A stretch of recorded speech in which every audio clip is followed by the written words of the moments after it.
বন্ধুরা, একটা দুঃখজনক বিষয়টা হলো আমার শাশুড়ি মা গত বৃহস্পতিবার হঠাৎ করে সন্ধ্যার সময় মারা গেছে। হঠাৎ করেই একদম, কি বলবো আর, সিরিয়াল দেখলাম, চা বিস্কুট খেলো, একসাথে খেলাম। আসলে সন্ধ্যা পুজো দিতে ওর ছেলের হাতে চাল কলা মাখা প্রসাদ দিল, জামা কাপড় চেঞ্জ করলো। তারপরেই হঠাৎ করে, একদমই হঠাৎ করে 10-15 মিনিটের মধ্যে একদম হঠাৎ করে চলে গেল সবাইকে ছেড়ে দিয়ে। খুব খারাপ লাগছে, আর খারাপ লাগার কিছু বলতে পারছি না তোমাদেরকে। ভীষণ ভীষণ একসাথে থাকতাম সবসময়, একসাথে খাওয়া দাওয়া, উঠা বসা। আমরা জানি তোমরা কিছু, আমাদের একটু প্রবলেম হয়েছে, প্রবলেমের পর থেকে একসময় সব কিছুভাবেই থাকা, সব কিছুভাবেই করা। আমি যখন ভিডিও করতাম তখন কত সময় ভিডিও লুকিয়ে লুকিয়ে দেখতো, আমার লুকিয়ে লুকিয়ে দেখতো। আবার যখন আমি দেখে নিতাম তখন আর জোরে করে হেসে দিত, দিয়ে বলতো করো, পরে আমাকে দেখাবে। হ্যাঁ ঠিক আছে, পরে দেখাবো। দেখতো, বল খুব ভালো হয়েছে, খুব ভালো হয়েছে করতো, কারণ ঠাকুরের ভক্ত ছিল। খুব ভালো হয়েছে, খুব ভালো হয়েছে করতো। আর তারপর হচ্ছে লাইভ করতাম, কত সময় তোমরা জিজ্ঞাসা করতে বাড়িতে কে কে আছে। আমি বলেছি আমার শাশুড়ি আছে, আমি আছি, সবাই আছে বলেছি। এমনকি কত সময় তোমরা দেখতেও চেয়েছো, দেখিয়েছি উনিকে, তোমরা হয়তো অনেকেই দেখেছো আমার শাশুড়ি মাকে। কিন্তু হঠাৎ করে যে এরকম চলে যাবে সেটা একদমই বোঝার না।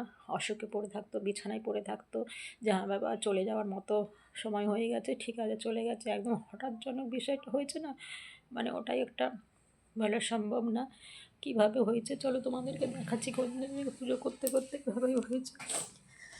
দেখো, সব ছড়িয়ে ছিটিয়ে পড়ে আছে, দেখতে পাচ্ছ ঠাকুর সব ছড়িয়ে ছিটিয়ে পড়ে আছে। বৃহস্পতিবারের সন্ধ্যা পুজো দেওয়ার সময় এই জায়গাটাতে বাস তুলসী গাছটা রেখে দিয়ে এই জায়গাটাতে শুয়ে পড়েছে। আর কোনো জ্ঞানগম্য কিচ্ছু নেই, কত ডাক, কত আওয়াজ, কোনো কিছুই নেই। তাকে ছেড়ে চলে গেল। তো এখন তোমাদের কাছে কোনো ভিডিও দিতে পারছি না, তার জন্য ক্ষমাযোগ্য।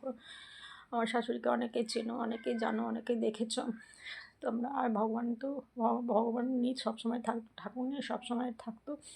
ঠাকুরের তো সবসময় আশীর্বাদ আছে, উনি আছে বলেই এইভাবে যেতে পেরেছে, খুব ভালোভাবে গেছে। তোমরাও একটু সবাই প্রার্থনা করো, আশীর্বাদ করো, খুব খুব যেন ভালো থাকে, খুব খুব খুব খুব ভালো থাকে একটু করো। আর পরবর্তীতে আমার শাশুড়ি, হ্যাঁ এখন ভিডিও একটা চ্যানেলের দিকে কোনো রকমের আগের ভিডিও ছিল সেগুলো দিচ্ছি, আর একটা তো দিতে পারছি না, কারণ হচ্ছে ঠাকুরের ভিডিও যেটাতে করি সেটাতেও তো দিতে পারছি না। তো সবার পরেই তোমাদের কাছে আসবো ভিডিও নিয়ে, তোমরা তখন একটু সাথে থাকো, পাশে থাকো, সবাই একটু আশীর্বাদ করো। আর লাইভ যখন করতে বসতাম তখন সব আমাকে বলতো, বুঝতো না তবুও বলতো যে যাও, একটু যদি সময় পেতাম, যাও তুমি কী করো গা ওগুলো, যাও করো গা ওগুলো, এরকম করে বলতো। কোনো সময় আমার মাথা ব্যথার একটু প্রবলেম আছে, মাথা ব্যথা যদি হতো তো বলতো দুপুরবেলা করবে না।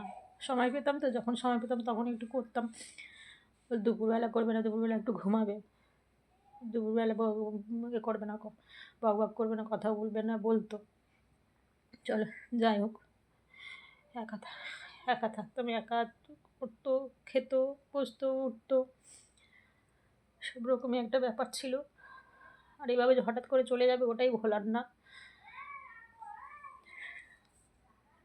কিছু বলার না, মুখে কোনো শব্দও আসছে না। চলো, টাটা।